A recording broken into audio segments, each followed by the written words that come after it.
नमस्कार, मैं हूं शिरीष मिश्रा और आप इस समय देख रहे हैं हमारा खास कार्यक्रम। इसमें हमारे साथ भारतीय जनता पार्टी के पूर्व प्रदेश अध्यक्ष और वर्तमान में जबलपुर से भारतीय जनता पार्टी के सांसद राकेश सिंह जी हैं। राकेश जी, आपका बहुत बहुत स्वागत है।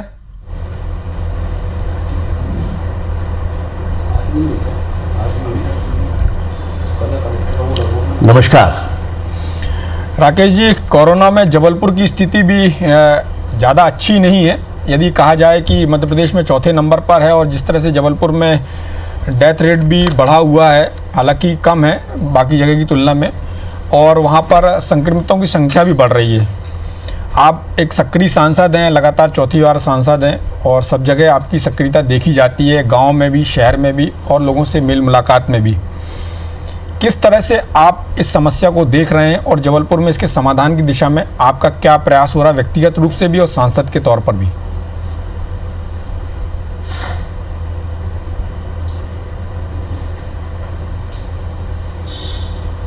देखिए, ये एक वैश्विक संकट है। उससे हमारा देश, हमारा प्रदेश और मेरा अपना संसदीय क्षेत्र भी अछूता नहीं है।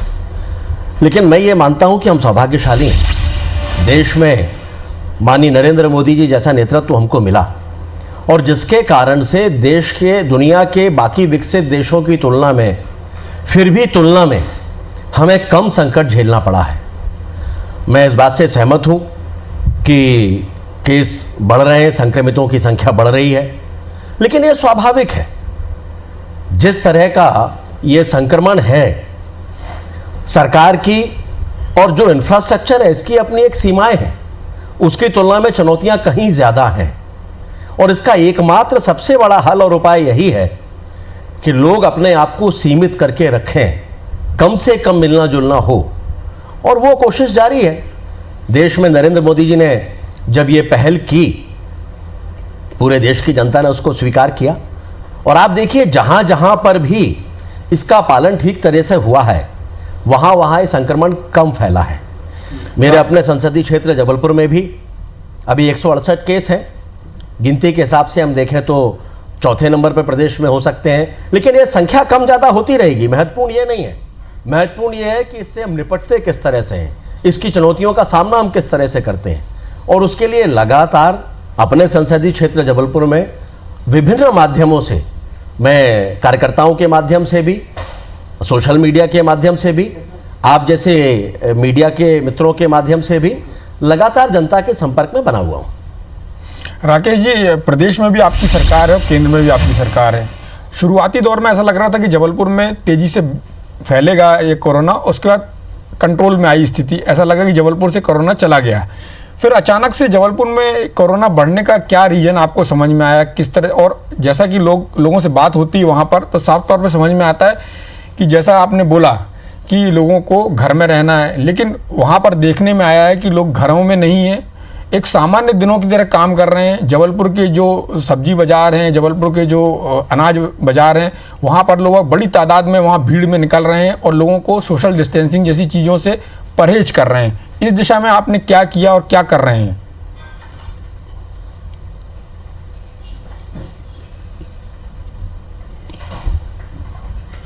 देखिए, प्रारंभिक रूप से जब लॉकडाउन हुआ तो बहुत सख्ती से इसका पालन हुआ, लोगों ने भी इसको स्वीकार किया और उसके परिणाम भी अच्छे थे। हमको केस बढ़ते हुए दिखाई नहीं दिए। लेकिन पूरे देश में जो एक परेशानी खड़ी हुई प्रारंभिक तौर पे, जब जमातियों के माध्यम से ये बड़ा संक्रमण फैला, तो जबलपुर भी उससे अछूता नहीं है। लेकिन समय समय पर लॉकडाउन के नियमों में जब थोड़ी भी शिथिलता हुई, जिसकी आवश्यकता थी उस समय और परिस्थिति के आधार पर, तब लोगों की बेचैनी कहें, लोगों की आवश्यकता कहें, ज़रूरत कहें, और उसके कारण कई बार उसका नियमों का उल्लंघन हुआ। लेकिन जैसे ही नियमों का उल्लंघन हुआ, तत्काल पुनः सख्ती की गई और वापस से लॉकडाउन का पालन करवाया गया। और इसीलिए बाकी के क्षेत्रों में तुलना में ये उतना अधिक नहीं फैला जितनी की संभावनाएं लग रही थी। मैंने स्वयं अनेकों बार फेसबुक के माध्यम से, मीडिया के माध्यम से, और प्रारंभिक दिनों में तो जबलपुर सहित ग्रामीण क्षेत्रों में भी फिजिकल डिस्टेंसिंग का पालन करते हुए अलग अलग जनप्रतिनिधि, हमारे कार्यकर्ता, अधिकारियों के साथ बैठकें करके लॉकडाउन का पालन सुनिश्चित हो, ये व्यवस्था बनवाई। राकेश जी, आपने सांसद निधि से 1 करोड़ रुपए दिया है और 1 माह का वेतन भी दिया है, खुद की हेल्पलाइन भी शुरू की है। इन सब चीज़ों की ज़रूरत क्या थी और इनके क्या नतीजे रहे हैं?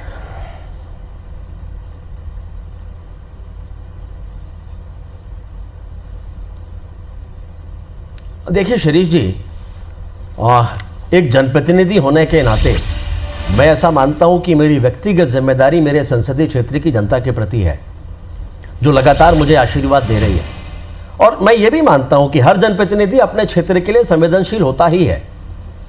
जब ये लॉकडाउन बढ़ा तो ध्यान में ये आया कि हमें 2 तरह की चुनौतियां हमारे सामने हैं। एक चुनौती है संक्रमण को रोकने की, जो सबसे बड़ी चुनौती है, लेकिन दूसरी चुनौती है इस संक्रमण को रोकने के लिए जो उपाय किए जा रहे हैं।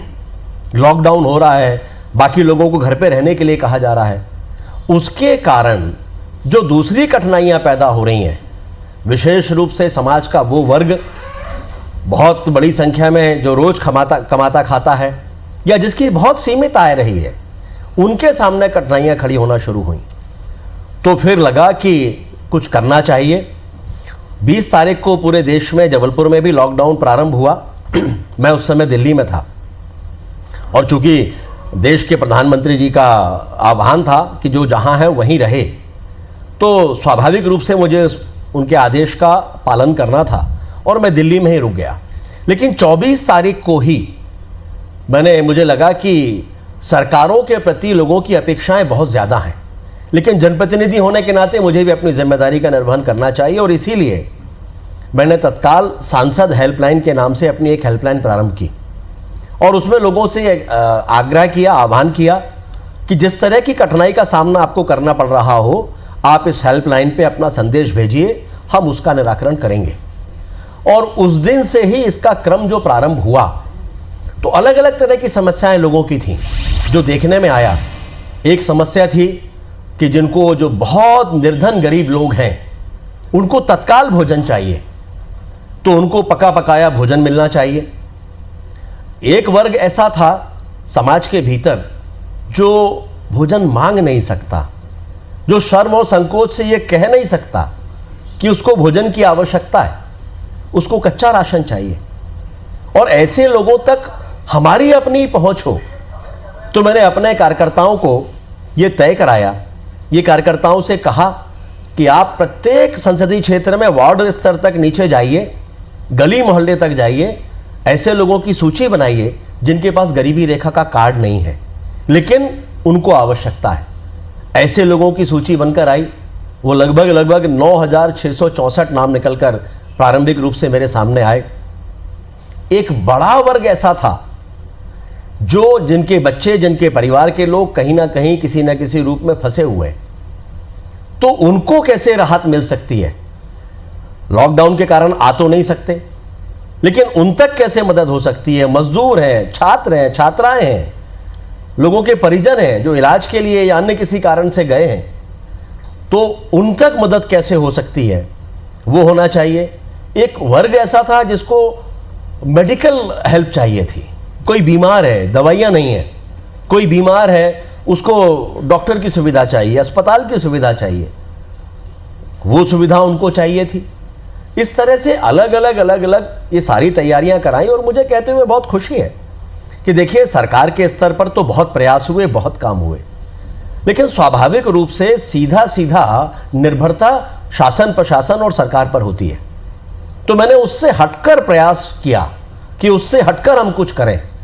तो ऐसे लोग जिनको पका पकाया भोजन चाहिए था, उनको पका पकाया भोजन दोनों टाइम मिले।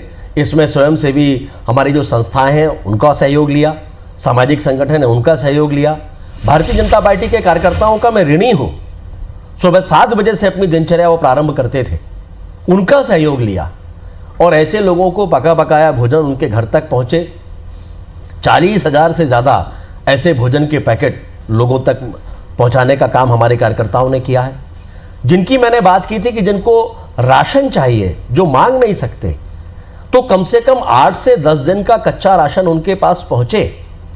तो फिर एक तैयारी करवाई, एक किट बनाई सांसद हेल्पलाइन के नाम से ही, जिसमें 5 किलो आटा, 2 किलो चावल, 1 किलो दाल, 1 किलो नमक और आधा किलो गुड़, ये किट बनवाई। इसमें भी मैंने आह्वान किया और मुझे ये कहते हुए खुशी है कि जन सहयोग मुझे मिला और ऐसी 10,000 किट हमने बनवाई और वो किट हमारे कार्यकर्ताओं के माध्यम से लोगों के घरों तक पहुंचाने का काम किया, क्योंकि ये बहुत कठिन काम था कि हम किसी एक जगह पर उनको बुलाएं और उनको किट बांटें, तो शायद सोशल डिस्टेंसिंग या फिजिकल डिस्टेंसिंग का पालन होता ही नहीं, और दूसरा ऐसे लोग संकोच और शर्म से लेने भी नहीं आ सकते थे। तो इसीलिए उन तक वो पहुंचे, ये व्यवस्था बनाई कि उन तक पहुंच जाए। तो 9,664 नाम जो थे उनकी सूची बाकायदा प्रशासन को भी दी, मीडिया के सामने भी उन सारे लोगों को रखा और उन तक वो व्यवस्था पहुंचाई। तीसरा था ऐसे लोग जो अलग अलग जगहों पे अलग अलग शहरों में फंसे हुए, तो उनकी जानकारी जैसे जैसे हमारे पास आती गई, हम उस राज्य में या उस जिले के हमारे पार्टी के अन्य जनप्रतिनिधियों से संवाद करके, सरकार से चर्चा करके उन तक मदद पहुंचाने का काम किया कि उन तक मदद पहुंचे। जिनको मेडिकल हेल्प चाहिए थी तो उनको मेडिकल हेल्प, किसी का बच्चा बीमार है, डॉक्टर्स ने जहां जवाब दे दिया उसको दिल्ली जाना है, मां तड़प रही है, पास में पैसे नहीं है, वो बेचैनी है उसकी, तब ये जिम्मेदारी बनती है हम सभी की, समाज की, कि उसको मदद मिलना चाहिए। तो उनको एम्बुलेंस से दिल्ली अगर एम्स में जाना है तो एम्स तक वो बच्चा अपनी माँ के साथ पहुँच जाए। ऐसे बहुत सारी व्यवस्थाएं थीं जिनको करते हुए मुझे अत्यंत खुशी का अनुभव हुआ। उसके साथ साथ बहुत बड़ी संख्या में ऐसे लोग थे कि जो प्रतीक्षा कर रहे थे कि थोड़ी भी शिथिलता हो तो वो कैसे अपने घरों पर लौट सकें। जिनके पास निजी वाहन की व्यवस्था थी, जिनको पास चाहिए थे, वो बहुत बड़ी संख्या ऐसे लोगों की जिनको पास चाहिए थे, तो उनको पास मिले। लेकिन जो निजी वाहन से जाकर अपने बच्चों को, अपने परिजनों को बाहर से ला सकते हैं वो तो ठीक है, लेकिन गरीब लोग हैं जो वहाँ रुके हैं, निजी वाहन से आ नहीं सकते, तो फिर उनके लिए तय किया कि अगर हमने यहाँ से किसी को बेंगलोर का पास बनवा कर दिया है तो उससे आग्रह किया कि आप गाड़ी लेकर वहाँ तक जा रहे हैं, वहाँ से गाड़ी खाली वापस आएगी, वहाँ ये 2 गरीब बच्चे हैं जिनको वापस लाने का काम अगर आप करेंगे तो एक पवित्र कार्य होगा। और मुझे कहते हुए खुशी है कि लोगों ने हंसी खुशी इसको स्वीकार किया और ऐसे लोग भी वापस जबलपुर में लाने में हम सफल हुए। तो इस तरह से अनेकों व्यवस्थाएं थीं जो निरंतर चल रही थीं, जो आज भी चल रही हैं। बहुत खुशी होती है जब वो बच्चे, मुझे परसों ही सूचना मिली, इंदौर में कई बच्चे ऐसे थे जो निजी वाहन से नहीं आ सकते थे। मैंने भोपाल अपने पार्टी कार्यालय में बातचीत की, माननीय मुख्यमंत्री जी तक सूचना पहुंचाई और मैं आभारी हूं अपने प्रदेश के माननीय मुख्यमंत्री जी का कि जब जब जो विषय उनके सामने रखा है तत्काल उन्होंने मदद करने में देर नहीं की। वहाँ से एक निजी वाहन कराया गया और वहाँ से 28 बच्चे कल बस में बैठाल के रात्रि में यहाँ पर पहुँचे। ये उनके अतिरिक्त हैं जो अलग अलग वाहनों से आ चुके हैं। ये वो थे जो कहीं एक बच्चा है, कहीं 2 बच्चे हैं, कहीं एक बच्ची है, जो किसी कारण से एक नहीं हो पा रहे हैं और इसलिए जबलपुर नहीं पहुँच पा रहे हैं। तो इस तरह से इन सारे लोगों को राहत मदद पहुँची, बहुत खुशी होती है, तसल्ली होती है। राकेश जी, मैं आपको यहाँ रोकना चाहूँगा। राकेश जी, मैं आपको यहाँ रोकना चाहूँगा। आपने जो काम किया उसकी जानकारी हम तक आ रही है और ये भी समझ में आ रहा है कि आपने बहुत संवेदनशीलता से काम किया है और जिस तरह से आपने लोगों को इन्वॉल्व किया और पूरी तरह से एक अभिभावक की भूमिका में आपने काम किया। लेकिन अब जो एक नई चुनौती आ रही है कि जिस तरह से प्रधानमंत्री जी ने 3 दिन पहले जो एक पैकेज की घोषणा की 20 लाख करोड़ की, उसमें MSME, गरीब, किसान, सबके लिए उन्होंने व्यवस्था की है। तो जो ये नई व्यवस्था है उसको अवसर में तब्दील करने के लिए, क्योंकि जबलपुर बहुत पिछड़ चुका है, वहाँ पर जो उद्योग धंधों की स्थिति है वो भी बहुत अच्छी नहीं है, प्रोडक्शन जैसी चीज़ें वहाँ पर नहीं है। तो प्रोडक्शन यूनिट वहाँ कैसे आए? जो प्रधानमंत्री जी ने बात की है कि लोकल को वोकल बनाने की बात की, तो हम लोकल में वहाँ पर क्या कर सकते हैं? पहले वहाँ एंसलरीज थी जो डिफेंस का काम करती थी और दूसरे भी विद्युत मंडल संबंधित भी काम होते थे, वो धीरे धीरे करके बंद हो गए। तो इस अवसर को आप कैसे जबलपुर के पक्ष में या महाकौशल के पक्ष में मोड़ने में कामयाब होंगे, वो जरूर जानना चाहूँगा, क्योंकि वो एक विजन वाली बात है। ये आपका जो काम था ये बहुत सराहनीय है, बहुत प्रशंसनीय है और इसकी जानकारी हम तक आ रही है और लोगों को भी मालूम है। अब चाहूँगा कि जो नेक्स्ट भूमिका है, जो आपकी अगली भूमिका होनी चाहिए, उस पर थोड़ा प्रकाश डालें तो अच्छा होगा। तो देखिए, नकारात्मकता को सकारात्मकता में कैसे बदला जाता है, ये संदेश तो देश के प्रधानमंत्री जी ने ही पूरे देश को दे दिया, बल्कि पूरी दुनिया को दिया। उन्होंने कहा कि हमारे सामने चुनौती है, लेकिन इस चुनौती को हम अवसर में बदल सकते हैं। राकेश जी, आपसे सवाल है। अवसर में बदलने के लिए वो सामने आए हैं, केंद्र की सरकार साथ में खड़ी है, और इसीलिए मैं वही आ रहा हूं, उसी पे आ रहा हूं। और इसीलिए जो बातें देश के प्रधानमंत्री ने कही है, 20 लाख करोड़ के पैकेज की घोषणा की है, वो अलग अलग सभी सेक्टर्स के लिए है। हमारी कोशिश ये है कि इसमें रेहड़ी वाले हैं, एमएसएमई से जुड़े हुए उद्योग हैं, या अन्य वो सभी क्षेत्र जिनको राहत केंद्र की सरकार के द्वारा मिल सकती है, उन तक इनको पहुंचाना। जबलपुर में उद्योग धंधे हैं, हाँ, इंदौर की तुलना में नहीं है, ये बात सच है कि मध्य प्रदेश में इंदौर सबसे आगे है उद्योग की दृष्टि से हम देखें तो। जबलपुर में मोर और लेस ट्रेडिंग एक्टिविटी ज्यादा है, वो वापस से अपने पैरों पर खड़े हों, और इसीलिए केंद्र की सरकार, प्रदेश, मैं आपकी बात से सहमत हूं, लेकिन आप स्मरण करिए, जबलपुर में डिफेंस की 5 बड़ी इंडस्ट्रीज हैं, जिसके कारण से जबलपुर हमेशा इंडस्ट्रीज के मामले में एक कैटेगरी में रहा है। लेकिन महत्वपूर्ण वो नहीं है, महत्वपूर्ण ये है कि बाकी जो भी इंडस्ट्रीज अभी हैं, वो वापस से अपने पैरों पर खड़े हों। इसके लिए एमएसएमई के लिए, उद्योगों के लिए, या बाकी छोटे छोटे व्यापार व्यवसाय यानी रेहड़ी लगाने वालों के लिए भी देश के प्रधानमंत्री जी ने घोषणा की है। तो इन सबको राहत मिले, इन सबको मदद मिले, इन योजनाओं का लाभ मिले, इसमें एक जनप्रतिनिधि होने के नाते मैं मानता हूं कि मेरी अपनी भूमिका का निर्वहन मुझे करना ही चाहिए, और मैं निश्चित रूप से करूंगा। राकेश जी, आपसे सवाल इसलिए किया गया क्योंकि आप भारतीय जनता पार्टी के एक प्रभावशाली सांसद हैं, प्रदेश अध्यक्ष रहे हैं, आपके केंद्रीय नेतृत्व से और प्रदेश नेतृत्व दोनों से ही आपके बहुत अच्छे संबंध हैं। तो इस अवसर का लाभ अधिक से अधिक उस क्षेत्र को कैसे मिले, इस संबंध में मैंने आपसे सवाल पूछा था।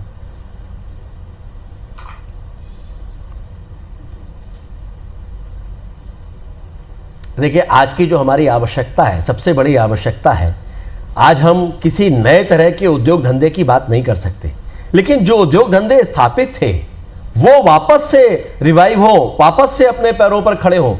दूसरा सबसे बड़ा संकट शिरीष जी आप महसूस कर रहे होंगे, जो हर क्षेत्र में, आपके क्षेत्र में भी है, मेरे क्षेत्र में भी है, जो मजदूर लौटकर वापस आ रहे हैं, उनके लिए रोजी रोटी की व्यवस्था करना।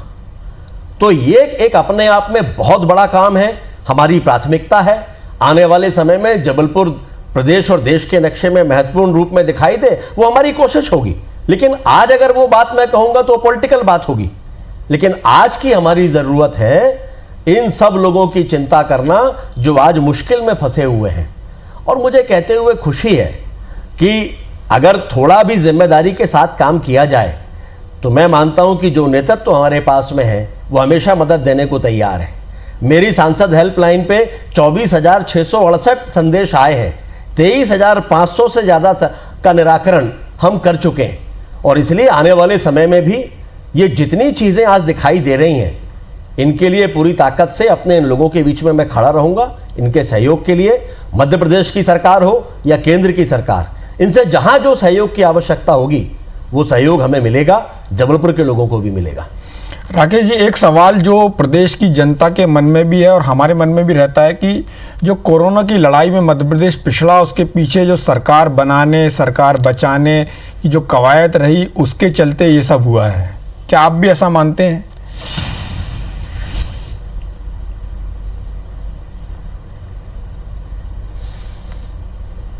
देखिए, अभी मैंने कहा कि कोई भी बात अगर हम कहेंगे तो राजनीतिक होगी, लेकिन आपका सवाल है इसलिए मुझे उत्तर देना चाहिए। ये राजनीतिक सवाल नहीं है, ये कि जिस समय एक जरूरी सवाल है। ये संक्रमण प्रारंभ हुआ, कोरोना का संकट आया, उस समय मध्य प्रदेश में कांग्रेस की सरकार है।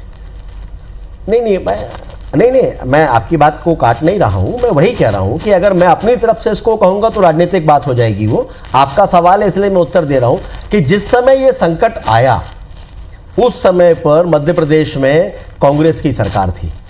लेकिन दुर्भाग्य से आप भी इस बात को जानते हैं, प्रदेश और देश इस बात को जानता है कि उस समय उनका पूरा ध्यान केवल सरकार बचाने पर रह गया। और इसलिए जो कदम उठाए जाना चाहिए थे वो कदम उन्होंने नहीं उठाए। ईमानदारी से मध्य प्रदेश में भारतीय जनता पार्टी की सरकार बनी, शिवराज सिंह चौहान मुख्यमंत्री बने, उसके बाद ही जितनी व्यवस्थाएं आज बनी हुई दिख रही हैं ये सारी की सारी उसके बाद की ही हैं, बल्कि हमको तो जीरो से शुरुआत करना पड़ी। अगर प्रारंभिक रूप से ये कदम उठा लिए गए होते तो शायद भोपाल और इंदौर में स्थिति इतनी नहीं बिगड़ती। राकेश जी, मेरे पास समय कम है, नहीं तो मैं इस प्रश्न के आगे भी आपसे प्रति प्रश्न करता। मैं सिर्फ इतना जानना चाहूँगा अब, चूंकि मुझे कार्यक्रम खत्म करना है, आपका संदेश क्या होगा दर्शकों के लिए, क्षेत्र की जनता के लिए?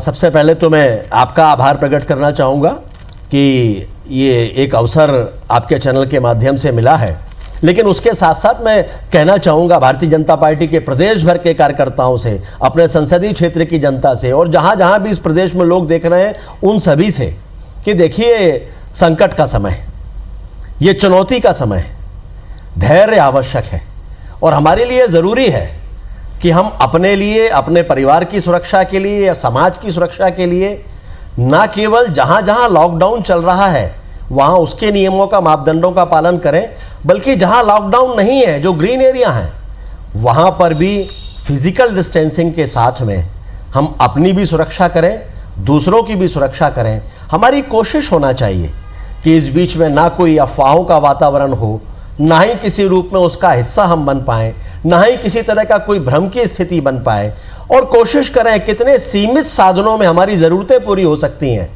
क्योंकि उसमें से कुछ अंश भी अगर हम बचा पाएंगे तो वो किसी न किसी ज़रूरतमंद के काम में आएगा। अगर हमारी भूख 3 रोटी की है और अगर 2.5 रोटी से हमारा काम चल सकता है तो आधी रोटी किसी दूसरे व्यक्ति के काम में आएगी।